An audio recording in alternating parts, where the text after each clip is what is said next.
শ্রী গুরবে সুসিদ্ধানন্দায় নমঃ। আজ পরম পূজ্য পরমারাধ্য যোগাশ্রম পরম্পরার বর্তমান প্রস্ফুটিত ব্রহ্মকমল অনন্ত শ্রী বিভূষিত গুরুদেব স্বামী সুসিদ্ধানন্দ সরস্বতী বাবাজির প্রকট তিথি।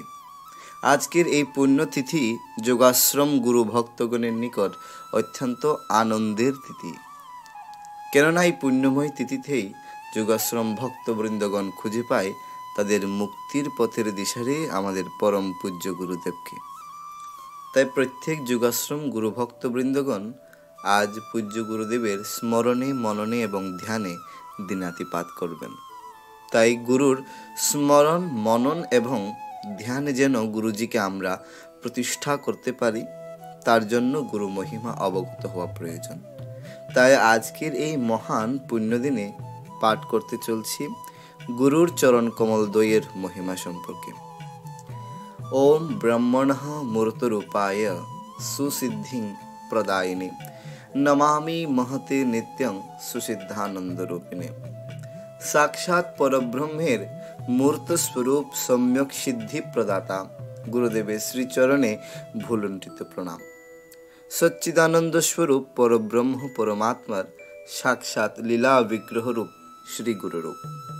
যুগে যুগে নানাভাবে সাধকের কল্যাণের জন্য পরব্রহ্ম শ্রী গুরুরূপ ধারণ করেন। সেই গুরুর আশ্রয়ে আশ্রিত ভক্তগণ ত্রিতাপ হতে মুক্ত হয়ে অনন্তর গুরু প্রসাদে মুক্তি লাভ করে থাকেন।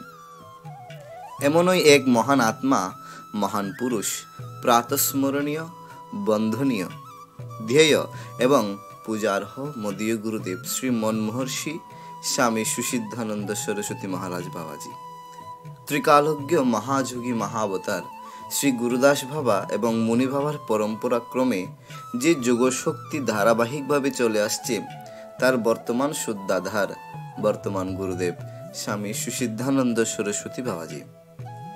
আমাদের যোগাশ্রম পরম্পরার গুরুশক্তির মহিমা এবং প্রভাব কিরূপ তা আমাদের পরম্পরার পূর্ব আচার্যদের জীবনী পর্যালোচনা করলে বোঝা যায়।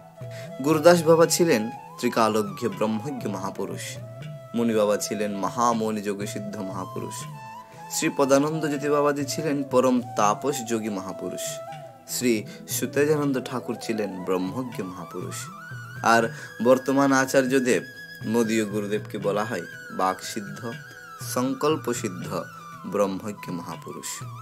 যোগাশ্রম পরম্পরার সমস্ত যোগশক্তি নিহিত আছে আমাদের বর্তমান গুরুদেবের মধ্যে। তাই গুরুদেবকে প্রণাম করলে, ধ্যান করলে পরম্পরার সকল মহাপুরুষগণের আশীর্বাদ পাওয়া যায়।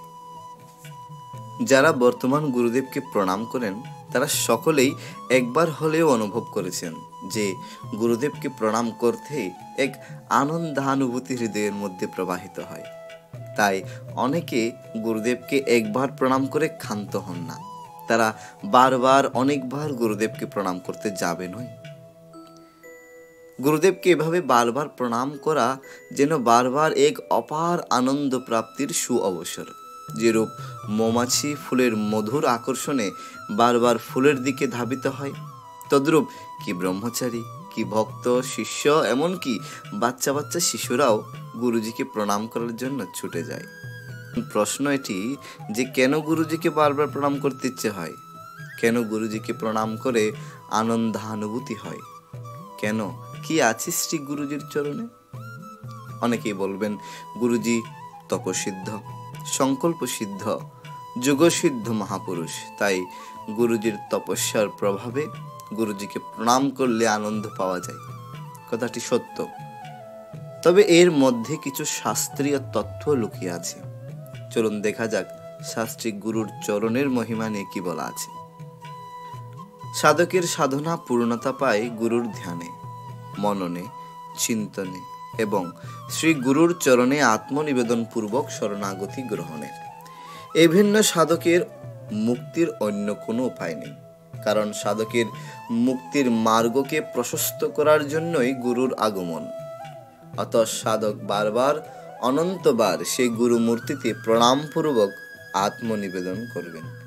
গুরুর চরণোদ্ভয় শিষ্যের সমস্ত পাপ, সমস্ত দুঃখ বিনাশ করতে সক্ষম। গুরু গীতায় শিবজি পার্বতীকে বলছেন, ইয়দঙ্গ্রি কমলদ্বন্দ্বং দুঃখ তাপ নিবারকম। সমস্ত দুঃখ তাপ ক্লেশাদি নিবারণ করার সামর্থ্য রয়েছে শ্রী গুরুর চরণ কমলে। এখানে শ্রী গুরুর পাদ যুগলকে কমলের উপমা দিয়েছেন, পদ্মের উপমা দিয়েছেন, কারণ শ্রী গুরুর চরণ অত্যন্ত কোমল এবং শান্তিপ্রদ। আবার সেই চরণ যুগলই শিষ্যের অজ্ঞানতা, মোহ, কাম, ক্রোধাদি দুর্বৃত্তিকে নাশ করার জন্য কোমলতা ত্যাগ করে বজ্র হয়ে শিষ্যের অজ্ঞানতা কাটেন। তাই সাধক সর্বদা সেই চরণ যুগলের ধ্যান করবেন। যিনি শ্রী গুরুদেবের চরণ যুগলের সেবা করেন, তিনি সমস্ত পাপ হতে বিমুক্ত হয়ে যান এবং সমস্ত তীর্থের স্নানের সুফল প্রাপ্ত হন। সর্ব পাপ বিশুদ্ধাত্মা শ্রী গুরোঃ পাদ সেবনাৎ সর্বতীর্থাবগাহস্য ফলং প্রাপ্নোতি নিশ্চিতম। শ্রী গুরুর চরণামৃত পান করলে জীবের অজ্ঞান নাশ হয়, জন্ম কর্ম নিবারিত হয়, কারণ শ্রী গুরুদেব নিত্য ব্রহ্মস্বরূপে নিমগ্ন থাকেন এবং নিত্য তিনি দ্বিদল রূপ ত্রিবেণীতে অবগাহন করেন, যার ফলে গুরুর চরণামৃত অত্যন্ত পবিত্র। পুরাণে একটি কাহিনীর মধ্যে দেবী গঙ্গা বিধাতার নিকট প্রশ্ন করছেন, এই জগতের সকল পাপীরা পাপ কর্ম করছে আর তাদের সমস্ত পাপ আমাকে গ্রহণ করতে হয়। তারা আমাতে অবগাহন করে সমস্ত পাপ রাশি আমাতেই বিসর্জন করে। এভাবে সকলেই আমাতে পাপ প্রক্ষালন করছে। আমি এই সকল পাপীদের পাপ গ্রহণ করতে করতে একদিন আমার উপর পাপের রাশি জমা হবে, তখন আমি কোথায় অবগাহন করব? তখন বিধাতা উত্তর দিচ্ছেন, যখন তোমার নিকট কোনো ব্রহ্মজ্ঞ মহাপুরুষ মহাত্মাগণ অবগাহন করতে আসবেন, তখন তাদের শ্রীচরণ স্পর্শে তুমিও পাবন হয়ে যাবে। তাই শ্রী গুরুর চরণামৃত অত্যন্ত পবিত্র এবং শুদ্ধ। তাই তো শিবজি পার্বতীকে বলছেন, জ্ঞান বৈরাগ্য সিদ্ধ্যর্থং গুরুঃ পাদোদকং পিবেত গুরু বুদ্ধ্যাৎ মনো নান্যত সত্যং সত্যং বদাম্যহম। জ্ঞান বৈরাগ্য সিদ্ধির জন্য শ্রী গুরুদেবের চরণামৃত পান করবেন। জ্ঞান বৈরাগ্য লাভের জন্য প্রয়োজন শ্রদ্ধা। গীতায় ভগবানের ঘোষণা, শ্রদ্ধাবান লভতে জ্ঞানম। যিনি শ্রদ্ধাবান তিনি জ্ঞান লাভের অধিকারী। শ্রদ্ধাবান যে শিষ্য তিনি গুরুতে আর ভগবানে ভেদ বুদ্ধি রাখেন না। তাই গুরুর চরণামৃত প্রকৃত শিষ্যের কাছে ভগবানের চরণামৃত সদৃশ। আর তাই গুরুর চরণামৃত পান করেই শিষ্যের জ্ঞান ও বৈরাগ্যের উত্তরোত্তর বৃদ্ধি পায়। গুরুর চরণ কমলের এমন মহিমা যে শিবজি পার্বতীকে বলছেন, কাশী ক্ষেত্রম নিবাসোস্য জাহ্নবী চরণোদকম গুরু বিশ্বেশ্বর সাক্ষাৎ তারকং ব্রহ্ম নিশ্চিতম। অর্থাৎ শ্রী গুরুদেব যেখানে বাস করেন তা কাশী তীর্থের সমান এবং গুরুদেবের চরণামৃত গঙ্গা জলের সমান। শ্রী গুরুই সাক্ষাৎ বিশ্বনাথ, অতএব শ্রী গুরুই হলেন তারক ব্রহ্মস্বরূপ। আমাদের অনন্ত জন্মের সুকৃতির ফলে আমরা এমন একজন ব্রহ্মজ্ঞ গুরুর চরণ শরণ গ্রহণ করতে সক্ষম হয়েছি। যতবার সম্ভব গুরুর চরণে বারবার প্রণিপাত পূর্বক নিজের মুক্তি মার্গকে প্রশস্ত করা কর্তব্য এবং নিজের সত্যকে বিসর্জন দিয়ে গুরুর চরণ আশ্রয় গ্রহণ করা কর্তব্য। গুরুর চরণ সেবা করে পরিপ্রশ্ন করা কর্তব্য। তবেই গুরুর জ্ঞান শিষ্যের মধ্যে প্রবাহিত হবেই।